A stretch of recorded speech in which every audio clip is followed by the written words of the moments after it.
လူငယ်များဘဝရဲ့ရည်မှန်းချက်တွေအိမ်မက်တွေပျောက်ဆုံးနေပါသလားကိုယ်ပိုင်စီးပွားရေးလုပ်ငန်းတစ်ခုစတင်လုပ်ကိုင်နိုင်ရန်အခက်အခဲဖြစ်နေပါသလားတင်းရဲ့ဝင်ငွေတိုးပွားပြီးချမ်းသာတဲ့မိသားစုတစ်ခုတည်ဆောက်ချင်ပါသလားဒါဆို Amazon တက်မွေးပညာတင်နန်းကျောင်းကိုလာရောက်စုံစမ်းလိုက်ပါနော်တင်နန်းကျောင်းမှာဆိုရင်တင်းရဲ့ဘဝရည်မှန်းချက်အိမ်မက်တွေတင်းဝင်ငွေတိုးပွားစေရန်ကိုယ်ပိုင်စီးပွားရေးလုပ်ငန်းတစ်ခုစတင်လုပ်ကိုင်နိုင်ရန်ကိုညီလမ်းပြပေးနေပါတယ်နော်ယခုတယောက်နိုင်တော့တင်နန်းများမှာဆိုရင်ကားပြုပြင်ရေးတင်တန်းကားဝါယာရေးတင်တန်းတရုတ်ဆိုင်ကအမျိုးမျိုးပြုပြင်ရေးတင်တန်း EFI ဆိုင်ကပြုပြင်ရေးတင်တန်းဗီဒီယိုဆိုင်ကပြုပြင်ရေးတင်တန်းအခြေခံစီးပွားရေးတင်တန်းတာဝရင်းစောလုပ်ငန်းတင်တန်း electronic တင်တန်းအခြေခံနဲ့အဆင့်မြင့်ကွန်ပျူတာတင်တန်းစသည်တို့ကိုလာရောက်တက်ရောက်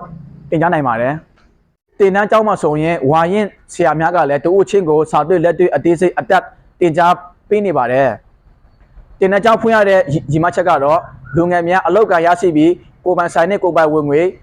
ရရှိလာစေရန်စိုးတည်ထင်စီးပွားရေးလုပ်ငန်းနဲ့ဝန်ဆောင်မှုလုပ်ငန်းများလုပ်ကိုင်တက်လာစေရန်နိုင်ငံအတွင်းကျွမ်းကျင်ပညာရှင်နဲ့ကျွမ်းကျင်လုပ်သားများဖြစ်ပေါ်လာစေရန်စိုက်တို့ကိုရည်ရွယ်ထားပါတယ်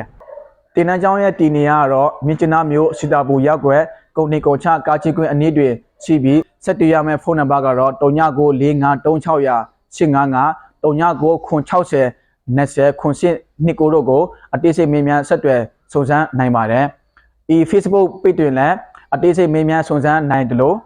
တင်နန်းကျောင်းတို့လူကိုယ်တိုင်လာရောက်ပြီးမှလည်းမေးမြန်းစုံစမ်းနိုင်ပါတယ်။လူတိုင်းချမ်းသာပျော်ရွှင်စရာကောင်းသောဒီဇင်ဘာလလေးဖြစ်ပါစေ။